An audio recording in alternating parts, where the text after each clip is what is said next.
여러분, 며칠 전 충격적인 일이 벌어졌습니다. 미국 국무부가 우크라이나 대사에게 공식 항의 서한을 보냈는데요. 그 경고가 도착한 지 며칠 만에 우크라이나가 러시아의 같은 곳을 또 공격해버렸습니다. 그리고 일주일 뒤엔 독일 메르츠 총리가 젤렌스키를 베를린으로 초청해서 드론 생산 지원 협정까지 체결을 했죠. 미국이 하지 말라고 한 일을 유럽이 오히려 응원해준 셈입니다. 지금 미국과 유럽 그리고 우크라이나 사이에는 균열이 커져가고 있는데요. 그리고 이 균열은 우리 같은 개인 투자자들에게 엄청난 영향을 미칠 수 있습니다. 오늘 영상에서는 호르무즈에 묻혀버린 러우 전쟁의 진짜 근황과 트럼프가 그리고 있는 큰 그림, 그리고 투자자의 입장에서 봐야 될 신호까지 풀어드리도록 하겠습니다.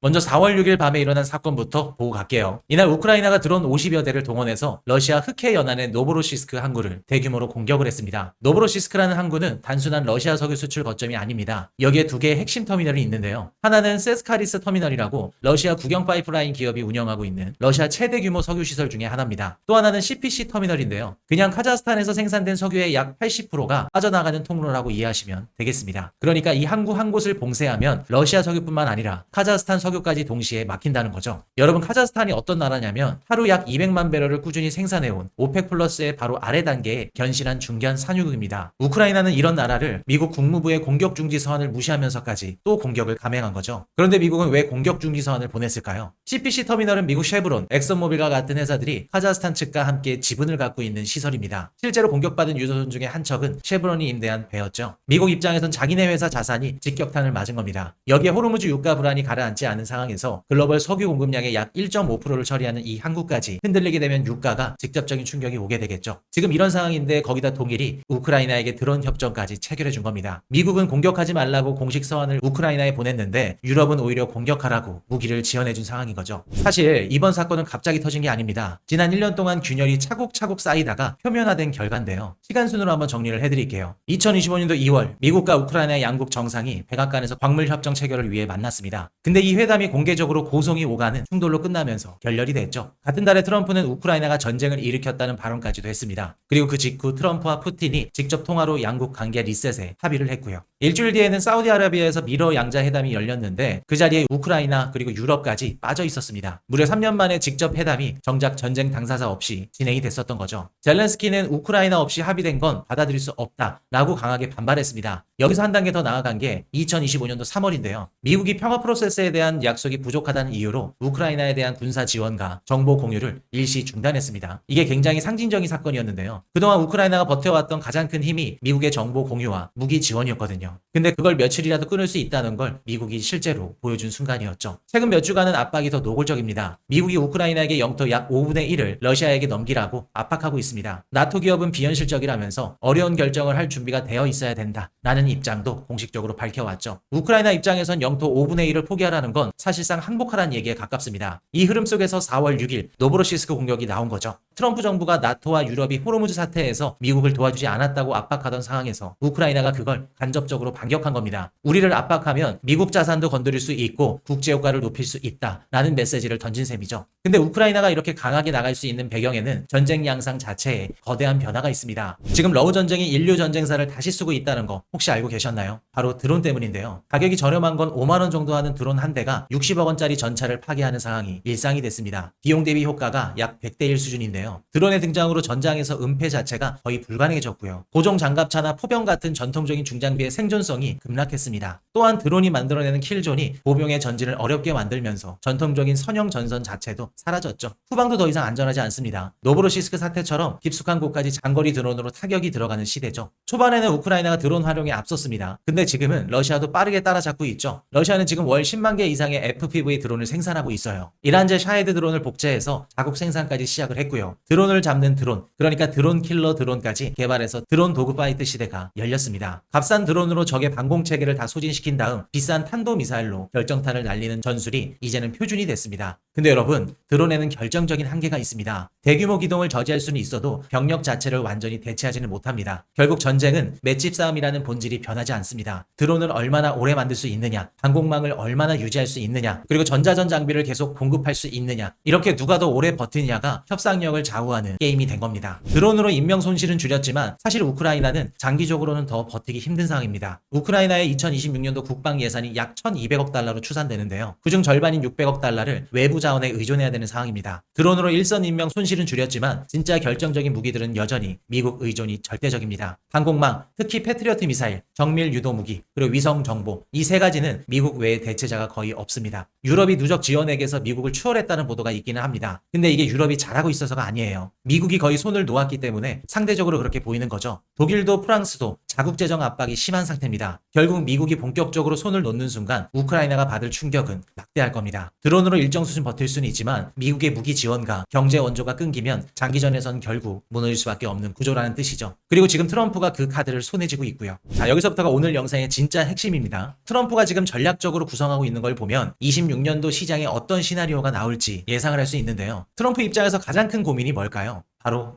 인플레이션입니다. 호르무즈 사태로 유가가 불안하고 11월 중간선거가 다가오고 있죠. 시장에 인플레 충격을 줘서 공화당이 의회 다수당을 잃게 되면 정치적으로 크게 위험해집니다. 탄핵까지도 가능해지고요. 그래서 트럼프가 손에 쥔 가장 강력한 카드가 뭐냐면 러시아 원유를 글로벌 시장에 다시 풀어버리는 겁니다. 그동안 제재로 묶여 있었던 러시아 원유 공급이 풀리게 되면 호르무즈로 흔들리던 유가가 빠르게 안정화될 겁니다. 두 마리 토끼를 동시에 잡는 카드죠. 인플레이션 첫 번째, 그리고 러우 종전이 실행이 된다면 평화협상 성과까지도 다시 할 수 있겠죠. 중간선거를 앞두고 이만한 카드는 없습니다. 우크라이나의 영토 양보를 압박하는 것도 나토 가입을 비현실적이라고 못 박는 것도 모두 이 큰 그림 안에 들어가 있고요. 무기 지원을 줄이고 압박을 강화하면 우크라이나는 결국 휴전이나 종전 테이블에 앉을 수밖에 없게 됩니다. 앞으로 우리가 중요하게 봐야 될 부분은 두 가지입니다. 첫 번째, 러시아 원유가 제재 완화됐다는 뉴스입니다. 미국이 러시아 원유에 대한 제재를 부분적이라도 풀기 시작했다는 보도가 나오는 순간 유가는 빠르게 안정화 구간으로 들어갈 겁니다. 이게 인플레이션 압력이 꺾이는 첫 신호탄이 될 거고요. 두 번째 신호는 트럼프와 푸틴의 직접 회담 또는 우크라이나가 포함된 공식 휴전 협상 테이블 가동입니다. 지금까지는 우크라이나가 빠진 채로 미국과 러시아만 만났죠. 근데 이게 3차 테이블로 확장되는 순간 그게 진짜 종전이 코앞이라는 시그널이 될 수 있습니다. 이 두 신호 중에 하나라도 나오면 글로벌 시장은 한 단계 위로 올라갈 가능성이 굉장히 높을 겁니다. 자, 오늘 내용 한번 정리하고 가볼게요. 첫째, 호르무즈 해협에 가려져서 안 보였지만 러우 전쟁은 지금 현재 다시 격해지고 있습니다. 우크라이나가 미국 경고까지 무시하면서 러시아 항구를 때렸고요. 유럽이 오히려 드론 협정으로 응원해주는 균열의 시대가 열렸습니다. 둘째, 이 균열의 한가운데 트럼프의 큰 그림이 있습니다. 중간선거를 앞두고 인플레이션을 잡아야 되는 트럼프가 러시아 원유라는 카드를 손에 쥐고 우크라이나의 종전을 압박하고 있는 구도입니다. 셋째, 전쟁 양상은 드론 시대로 완전히 바뀌었지만 결국 누가 더 오래 버티냐의 게임이고 그 키는 여전히 미국이 쥐고 있습니다. 자, 그럼 우리 같은 개인 투자자들은 지금 어떻게 이 시장을 바라봐야 될까요? 저는 이렇게 보고 있습니다. 단기적으로는 종전이 확정되기 전까지는 양쪽이 협상력을 높이기 위해 더 강력하게 부딪힐 겁니다. 공격은 더 거세질 거고요. 시장도 흔들릴 겁니다. 그게 협상 테이블에서 한 글자라도 더 가져올 수 있는 게임의 본질이죠. 근데 그 게임을 길게 보면 그림이 180도 다를 겁니다. 종전의 키를 미국이 쥐고 있고요. 트럼프 입장에선 종전은 하면 좋은 옵션이 아닙니다. 반드시 가져가야 될 정치적 성과라 볼 수 있겠죠. 방향성 자체는 이미 종전 쪽으로 기울어졌다는 뜻입니다. 그리고 종전이 가셔야 되는 순간 글로벌 시장은 다시 우상향 궤도에 올라탈 가능성이 매우 높습니다. 여기서 구독자분들이 꼭 기억하셔야 될 게 있습니다. 한국은 에너지 거의 100%를 수입하는 나라죠. 유가가 안정되는 순간 우리는 세 가지를 동시에 얻을 겁니다. 무역 수지 개선, 환율 안정, 그리고 물가 진정까지. 감이 오시죠? 이 세 가지가 동시에 풀리면 원달러 환율이 안정화될 거고요. 그동안 빠져나갔었던 외국인 자금이 다시 한국 시장으로 돌아올 명분이 생길 겁니다. 외국인 매수 제거의 트리거가 된다는 거죠. 여기서부터가 진짜 중요합니다. 종전 이후에 누가 가장 큰 수혜를 볼 수 있을까요? 답은 의외로 단순합니다. 동유럽 재건 관련 기업들인데요. 전쟁이 끝나면 우크라이나뿐만 아니라 폴란드나 루마니아 같은 인접 국가까지 포함한 거대한 재건 수요가 터지게 될 겁니다. 도로, 철도, 전력, 통신, 주택, 산업, 인프라 등등 규모가 수천억 달러 단위로